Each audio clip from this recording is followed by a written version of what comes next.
There's a quote that has been following this World Cup around since February.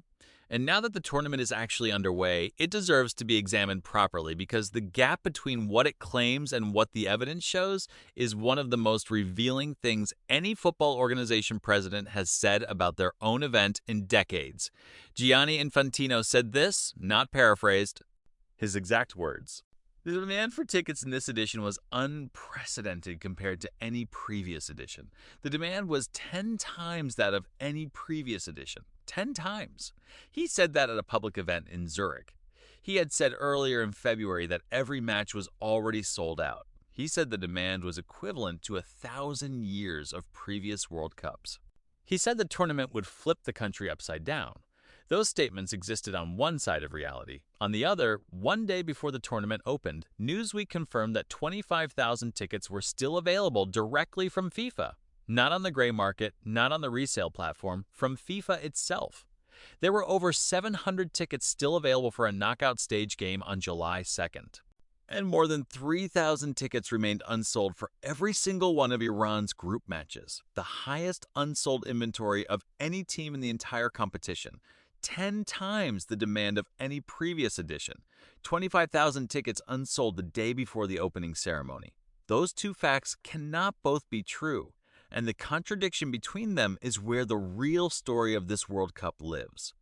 Today, we're going to do something nobody else is doing clearly enough. We're going to go through what Infantino actually said, what the evidence actually shows, and the 6 specific problems that are defining this tournament as it unfolds. All of them real, all of them documented, all of them happening right now.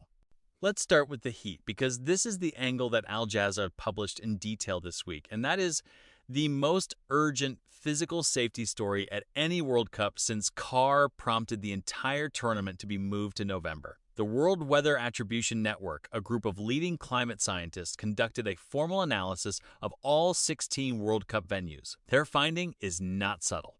26 of the 104 matches could be played in conditions reaching at least 26 degrees Celsius on the Wet Bulb Globe Temperature Index. That's the measure that combines heat, humidity, solar radiation, and wind to calculate actual physiological stress on the human body, not just air temperature. 5 matches are projected to exceed 28 degrees WBGT.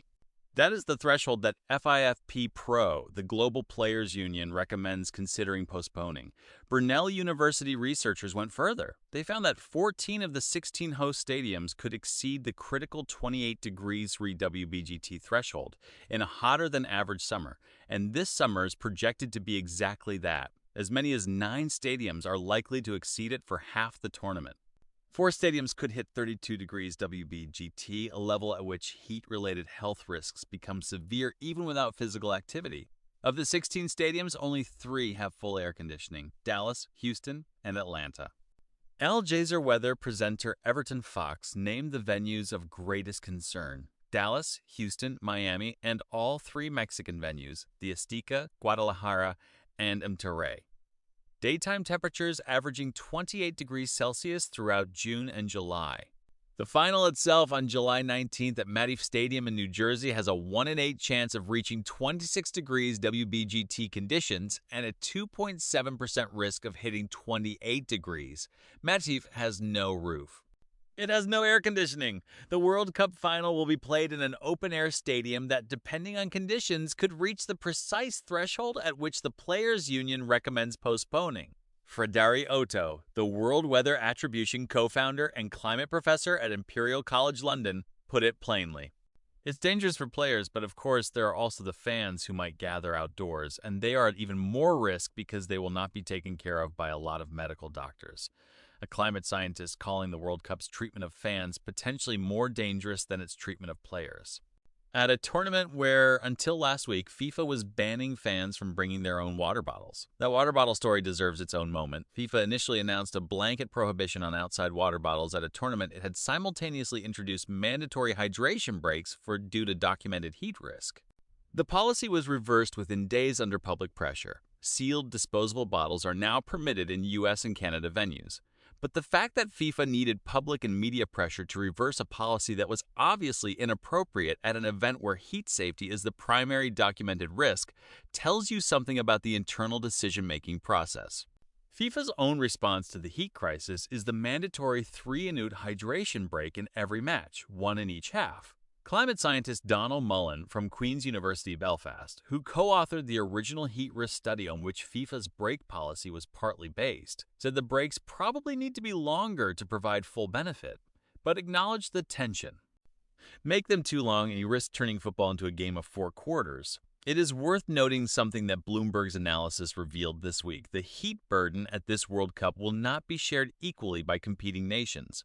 Tunisia faces the highest heat exposure of any competing nation given their group stage schedule. France, runner-up in the last World Cup and the heavy favorite to win this one, faces the second highest heat exposure. A tournament designed to be the world's most ambitious may inadvertently become the one most shaped by climate geography. Now, let's go through the 6 problems that have defined the tournament's opening days. Each one is documented. Each one is happening now. Problem 1, fans banned from entering. This is not a generalization. It is specific and legal. Citizens of Iran, Haiti, Kivor, and Senegal, 4 nations that qualified for this World Cup through merit, whose players are on the pitch, whose flags are flying, face travel restrictions that prevent their fans from attending in the United States. The Council on Foreign Relations documented this formally. Driel Gouai, a Senegalese fan, told the Associated Press that if the United States is afraid of football fans, it has no right to host the World Cup. And there are over 3,000 unsold tickets for every Iran match. Infantino said the demand was 10 times any previous edition. Iran's matches have more unsold tickets than any other team. Both things are true, and the second one makes the first one harder to believe. Problem 2. A referee blocked at the border.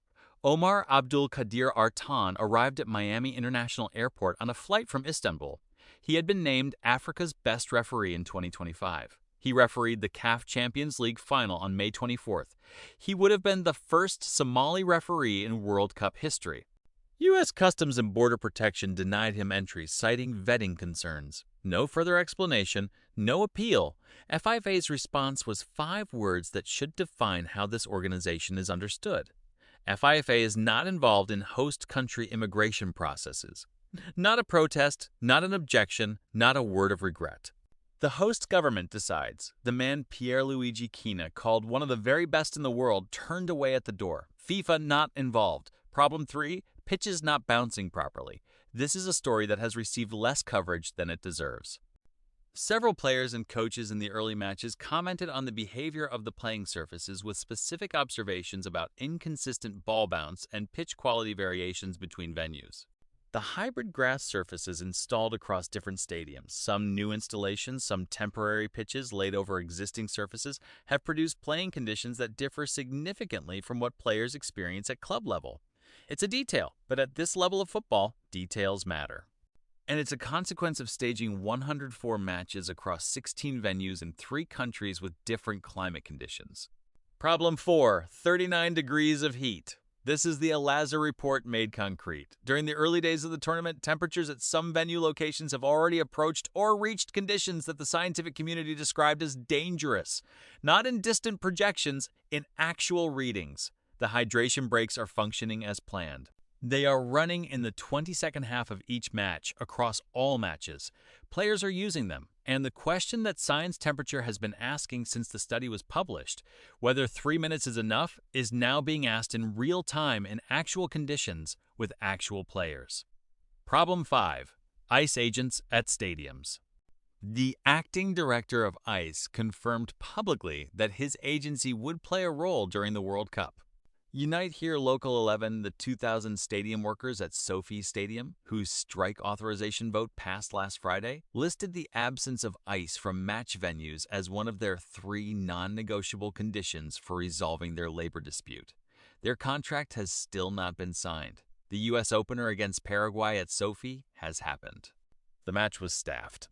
The dispute has not been resolved. The presence or potential presence of immigration enforcement agents at sporting venues has had a documented chilling effect on the attendance decisions of immigrant communities in host cities who love football and who are always going to be among the tournament's most passionate local audiences. Problem 6. Ticket prices through the roof. When the last-minute sales phase opened on April 2nd, Category 1 tickets for the final were listed at $10,990.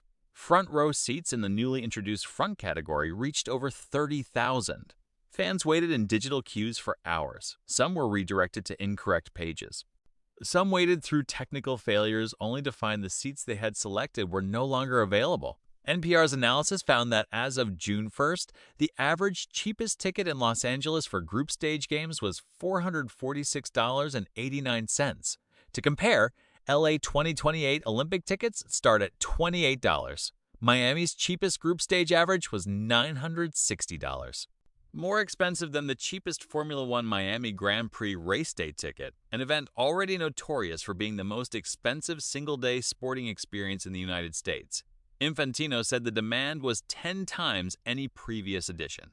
2 days ago, the New York and New Jersey Attorneys General confirmed their investigation into FIFA's ticketing practices focused on artificial scarcity, misleading seat assignments, and prices that 2 state law enforcement officials described as outrageously high. 82% of the resale prices they reviewed exceeded face value. Some fans paid over 0% above face value for premium tickets. The investigation is ongoing. FIFA has not responded substantively to the subpoenas. Here is where all of this lands. Not as a catastrophe. The football is being played and it is extraordinary. But as a portrait, Infantino's quotes are designed to describe a tournament of unprecedented success. And measured by revenue and global viewership projections, that argument has merit. But measured by the experience of the fans who tried to attend, the communities who were supposed to benefit, the players managing heat that a climate science professor called dangerous, the referee turned away at the border, and the 25,000 unsold tickets on the day before the opening ceremony, the portrait is more complicated. The 10 times demand claim, the sold-out statement, the 1,000 years of World Cups line. These are the words of an organization president describing an event through the lens of commercial ambition rather than sporting reality.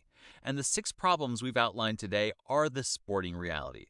Both things are happening simultaneously. The football is magnificent. The framework around it is under legal investigation, producing unsold tickets, blocking referees at borders, and placing players in conditions that scientists say are dangerous. That is the World Cup. Not the one Infantino described, the one that is actually happening. What do you think? Does the quality of the football compensate for everything surrounding it, or is the gap between what was promised and what was delivered too large to ignore? And here is the prediction question. Given the heat-burden data, the fact that Tunisia, France, and several other nations face the highest physiological stress of any team in the tournament, do you think heat will directly affect a major result before the final?